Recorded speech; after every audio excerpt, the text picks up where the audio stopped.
The movie starts with Mort Rainey. He is a mystery writer and has published many books. He talks to himself about not going back to his wife. He seems to be in pain and shock, but he couldn't resist, so he reverses the car back to a motel. He then grabs a key from the front desk and leaves. He goes to a motel room, and there he finds his wife, Amy, having an affair with his friend Ted. 6 months later after the incident, Morton is living in an isolated cabin at Tushmore Lake, New York. Morton is suffering from depression and writer's block, which is like burnout, and he is delayed in writing new books. A man named John Shooter arrives to his cabin, and he accuses him of stealing his story. Morton denies it, and he says he will never take accusations about plagiarism lightly. Shooter then tries to give him his own manuscript as a proof, but Morton closes the door. Morton tries to remember his license plate. Once Shooter leaves, he goes out, and he finds that the guy left the manuscript outside his door. Manuscript is named Sowing Season by John Shooter. He then dumps it in the trash, and he tries to sleep again. Later, he asks his dog if he can give him any suggestions to continue the book. He looks at his manuscript, and he thinks that he no longer possesses any abilities to write anything good. Tired from everything, he wrote. Later, his maid tells him that she found his story in the trash, so she took it out. He reads few lines in it, and he learns that it is very similar to his own story called Secret Window. He panics and drops the drink. He apologizes to the maid, but she feels bad that his manuscript is ruined. He denies it by saying he didn't write this, and that it is written by John Shooter. He then reads his own work. He is shocked to see the story to be exactly the same. He gets a vision of his wife. She opens a window, and she tells him it's a secret window. He feels like smoking, and he assures his dog that he didn't steal the story. The maid shows up, and she assures him that his wife did a mistake by cheating, and some women don't realize when they have the whole world in front of them, and she leaves. Once she leaves, he goes downstairs, still telling himself that he didn't steal the story. He then gets a strange vision in his sleep. He wakes up from a phone call. Amy is worried about his well-being, and she wants to know if he is doing ok, and if their dog is doing well. He then asks her about his story, Secret Window. He asks her if she shared his story with anyone, and she cannot recall. He asks her to meet up with Hi for some drinks, but she is not interested, and she is happy with his friend Ted. He wishes them luck to live in the house that he bought from his money, and he hands up only to blame himself again for everything. The next day, he goes to the woods, and he finds John Shooter there waiting for him. Morton wants to know when Shooter wrote his version of the book, since he wants to know who wrote the story first. Shooter claims that he wrote the story 7 years ago, in the year 1997, and he then starts insulting him like anything. Morton claims that he wrote the story in 1994. It means he wrote it 3 years before him, and he invalidates all the claims of Shooter. Shooter threatens him that he will go to his house in New York and say hi to his wife. Morton reveals that he is in middle of a divorce, and he is no longer the owner of the house. Shooter warns him that differences with him only ends in one of them dying, and then he gives him 3 days to prove that Morton wrote the book first, or he will take him down. Later that day, Morton is in disbelief, and he asks his dog that despite being a blind dog, he still loves him, but then why nobody who can see loves him. The dog hears something, and he goes outside. Morton is taking a nap, and he gets another vision, that he fell from the height. He wakes up, and he finds a note outside the door. He discovers that the light bulb is broken. He then goes out to investigate, and he finds a note from Shooter issuing him a warning and telling him not to go to police. Under the note, he finds his dog stabbed to death. The next day, he makes a grave for his dog. Later, he goes to Sheriff Newsom and informs him about the note and his dog. Sheriff seems to be as if he is avoiding the main topic. Morton wants him to talk with Shooter and anything else, but Sheriff talks about everything except the topic. Later that day, he goes to his friend, a private investigator, Ken Karsh. They talk a bit, and it turns out Morton was accused earlier as well, and Ken took care of him, so he wants him to help him this time as well. Morton claims that he has original copy of the book that he wrote 2 years before John Shooter wrote his version. Unfortunately, the book is at Amy's house, and they both are no longer together. Ken jokes about it by saying you must have pounded other girls. In reality, Amy was pounding other guy. Then he apologizes, and Ken assures him that he will check on his house. Later, Morton goes back to his old house for the manuscript. He sees Amy and Ted. Disgusted from the couple, he decides to leave from there. Later that night, he gets back to his cabin, and he finds a car there. He goes next to it, and he finds Ken dead, but he was actually sleeping. Then they search the cabin, and they don't find anyone there. Morton claims that a guy named Tom saw him and Shooter earlier when they were talking. Ken assures him that nothing will happen, and he decides to leave. Morton asks him where he is staying overnight, and it turns out Ken will be living in the same motel where Morton found his wife cheating. Once Ken leaves, Morton hears a noise from upstairs. He grabs a poker from the fireplace and he goes upstairs, but no one is there. Then in the washroom, he sees a shadow in the mirror. Upon hearing no response, he goes there and swings the hammer, but only to break the mirror. He then breaks the shower door and he finds a mouse there. He then carefully grabs the mouse and a cigarette that he is trying to quit. He goes outside and frees the mouse. Shooter says, "I thought you stopped smoking," revealing he knows about him more than he thinks.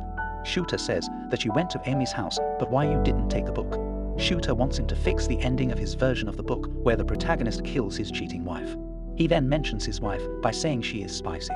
Morton attacks him, but Shooter easily overpowers him, and he threatens that he will go after his wife if he doesn't fix the ending in the book. The next day, Morton gets a call from Amy. She is freaking out, tells him that someone burnt their house. Morton goes there knowing that now his original copy of the book is burnt. Amy and Ted arrive. Detective talks to them and reveals that the fire was started by using a Molotov cocktail. He asks them if they've any enemies. They say no, but Morton tells them about Shooter. The insurance investigator gives them a list of items that they can claim, and since they both filed for the divorce, the items will be distributed in half. Morton seems stressed from topic of his divorce, but the investigator assures him that he will be fine, and she went through it as well. As they both go through list, Ted seems to be nosy about the list. Morton asks him to leave the room and he is forced to leave. Since the items does not belong to him, Amy is afraid of Shooter and she wants him to pay him off like they did last time when one person accused him for the same. He assures her that nothing will happen. Then Ted and Morton talk about the relationship. Ted wants him to disappear from their life. Morton asks him where the couple will go after the house is burnt. Ted replies a place called Shooter. Morton recalls that the full name of other guy is John Shooter. Later that night, Morton gets back to the cabin and he gets a call from Ken. They talk a bit, that the only proof he had is burnt in the fire. However, Ken reveals that he found a magazine that published his story, which will prove his innocence, and it will arrive a day after. Further, Ken tells Morton that he went to the guy named Tom, and he claims that Tom was scared when Shooter was mentioned. They speculate that Shooter might have threatened him. Morton claims that Ted might be involved since he gave him a hint with the name Shooter.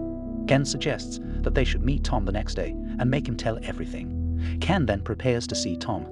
The next day, Morton wakes up late and he missed the meeting time, and then he finds out that his car keys are missing.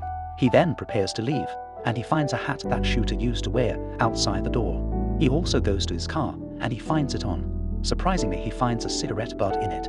He takes the hat as evidence. He goes to the place they agreed on meeting. He asks the cashier and he learns that Ken didn't show up.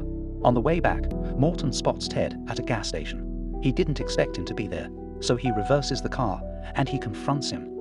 Ted says that he was coming there to meet him, and then he demands that Morton should sign the divorce paper. Since the beginning, Morton is hesitant to sign the papers and he still thinks that he can get his wife back. So he rages up and he says that Ted is working for Shooter and he leaves. He gets back to home. He gets a call from Shooter asking him to meet at the same place for a special gift. Morton goes there. He arrives to a jeep and he finds Tom killed with an axe and that Ken is killed as well. Morton passes out from the incident only to wake up and find Shooter next to him. Shooter states that those two men are killed with an axe from Morton's house with his fingerprints on it. Morton claims that he has the magazine and he can prove his innocence. Shooter demands that he wants him to fix the ending of his story to his version of the book. Morton sticks to his innocence and Shooter states that he is not crazy and there cannot be any magazine, but if there is any then he will hand himself to the police and he leaves. Later, Morton retrieves his tools from Tom's head in order to get rid of evidence. He then pushes Tom's jeep off the cliff, but his watch gets stuck in the turn signal. He manages to free his hand, but the watch falls inside the jeep and it falls off into the water. He then gets back to home and he gets a call from Amy.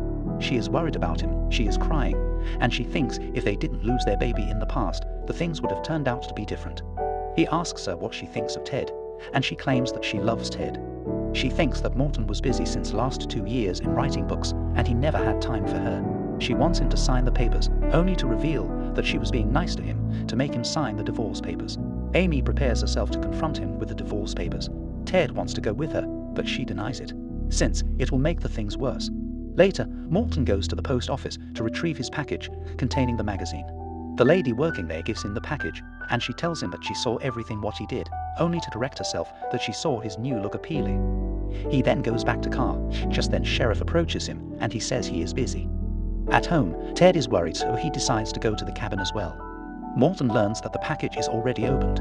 He then checks the magazine, and he finds out that someone ripped off pages of his story from the magazine. He talks to himself that how is it possible? He gets inside the cabin and sees Shooter's hat, and he puts it on. Soon, he starts speaking to himself. His inner self claims that he should call police and they should put him in a prison before he does any more damage. His inner self claims further that there is no John Shooter at all, and it is all in his head. Morton is getting frustrated and uncomfortable, and he throws an object at the wall. Surprisingly, the crack starts growing rapidly to the point that it fractures the cabin in half. He looks in the mirror, and he is shocked to see the back of his head in the mirror. Shooter appears, and he starts revealing that Morton gave birth to his character. He reveals that it was he himself who started the fire in the house.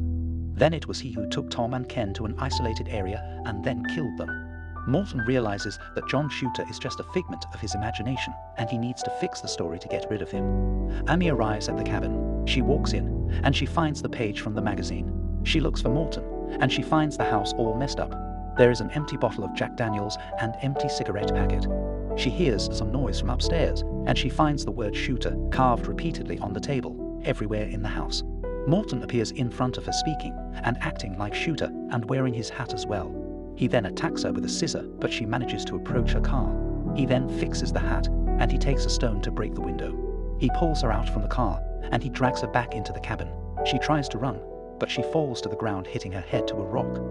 He reveals that the word shooter means shooter, from his desire to shoot her. Ted arrives there looking for Amy. Morton hits him with a shovel as Amy watches it helplessly. He then kills him with it. He then goes to her and says the quote from his book, that one day her death will be a mystery even to me. Few months later, Morton recovers from his condition and he goes to a store. There he sees the lady who works in the post office. She seems to be scared and she tries to avoid him. The sheriff arrives to the cabin. The cabin now seems to be well organized with a lot of corn in the kitchen. Morton invites the sheriff upstairs, and the sheriff claims that everyone knows what he did, and eventually the bodies of the missing people will be found and he will be caught. He tells him that people are uncomfortable to see him in the town, and he is no longer allowed there. Morton says the only thing that matters is the ending, and this one is the perfect ending. It is assumed that the body of Amy and Ted are buried under the garden of corn. And he says one day her death will be a mystery even to me. The movie ends here. If you like the movie, please hit like and subscribe our channel. Thank you.